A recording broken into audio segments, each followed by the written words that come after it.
Hitech రంగులతో రూపొందించిన 4 AC sleeper బస్సులు, 3 నాన్ ఏసీ, ఒక రాజధాని, 3 ఎక్స్ప్రెస్ బస్సులను ఆర్టీసీ తొలిసారిగా అందుబాటులోకి తీసుకొచ్చింది. ప్రైవేట్ బస్సులకు దీటుగా రూపొందించిన ఈ బస్సులను మంచిర్యాల డిపో ఆవరణలో మంచిర్యాల ఎమ్మెల్యే ప్రేమ్ సాగర్ రావు ప్రారంభించారు. ఈ సందర్భంగా ఆయన మాట్లాడుతూ కొత్తగా 400 బస్సులను ఆర్టీసీ సంస్థ ద్వారా కొనుగోలు చేసి ప్రజా రవాణాకు వినియోగిస్తున్నారు. ప్రయాణికులకు సౌకర్యం కోసం ప్రైవేటు బస్సులకు దీటుగా లహరి స్లీపర్ బస్సులను అందుబాటులోకి తీసుకొచ్చామని చెప్పారు.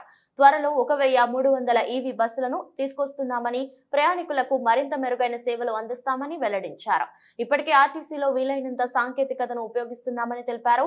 లహరిగా నామకరణం చేసిన ఈ బస్సులు బెంగళూరు, హుబ్లీ, విశాఖపట్నం, తిరుపతి, చెన్నై మార్గాల్లో సేవలు అందించనున్నాయని, ఈ కార్యక్రమంలో స్థానిక ప్రజా ప్రతినిధులు, ఆర్టీసీ అధికారులు, సిబ్బంది పాల్గొన్నారు. ఇప్పుడు బస్సుల గురించి మాట్లాడి 4 ఏసీ బస్సులు, 3 నాన్ ఏసీ బస్సులు వచ్చినాయి. మొత్తం 15 రావాలి, ఇంకా మిగతా వస్తాయి. మాకు వాస్తవంగా మాకు వచ్చే ఏసీ బస్సు ఒకటి ఆసాదైంది, మళ్ళీ వస్తాయి బస్సులు. ఈ బస్సులు డిపో మేనేజర్ గారు రవీందర్ గారు హైదరాబాద్ మియాపూర్ నడిపిస్తాడు. దాంట్లో వాళ్ళేమో పైసలు ఎక్కువ చూసుకుంటారు.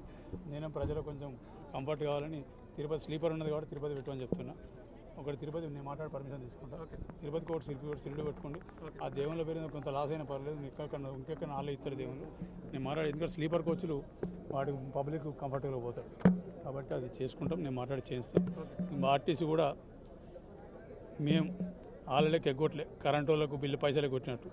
వీళ్ళు ఆర్టీసీ మేము మొదలుపెట్టిన 3 రోజులకే 374 కోట్ల చెక్ ఇచ్చిండు.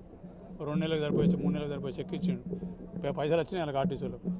వాళ్ళు ఆర్టీసీలు 10 సంవత్సరాల నుంచి 5,000 కోట్ల బాగుంటే రూపాయలు అన్నీ మాకు అప్పచెప్పారు. బాకీలన్నీ మాకు అప్పచెప్పిన పైసలు అనాలు తీసుకొని ఎక్కడెక్కడ కాళేశ్వరం గీలేశ్వరం మంచి ఎవరిని కాలు చేసుకొని పీకిండ్రు. ఈ రాష్ట్రం ధనిక రాష్ట్రాన్ని దివాళీ తీయించిన ఘనత ఖచ్చితంగా గౌరవ మాజీ ముఖ్యమంత్రి కేసీఆర్ గారికే దక్కుతుంది. వాళ్ళ మొత్తం టీఆర్ఎస్ పార్టీకే దక్కుతుంది. ఎందుకంటే 60,000 కోట్లు 60 సంవత్సరాల ఉమ్మడి రాష్ట్రంలో తెలంగాణ బాకీ 60,000 కోట్లు ఉంటే 9 సంవత్సరాల లోపల 6 లక్షల కోట్లు తీసుకుపోయినంటే 6.5 లక్షల కోట్లు చేసినంటే వాళ్ళకి చేతులైతే మొక్కవచ్చు. మరి 6.5 లక్షల కోట్లు ఏడబెట్టిన మాకైతే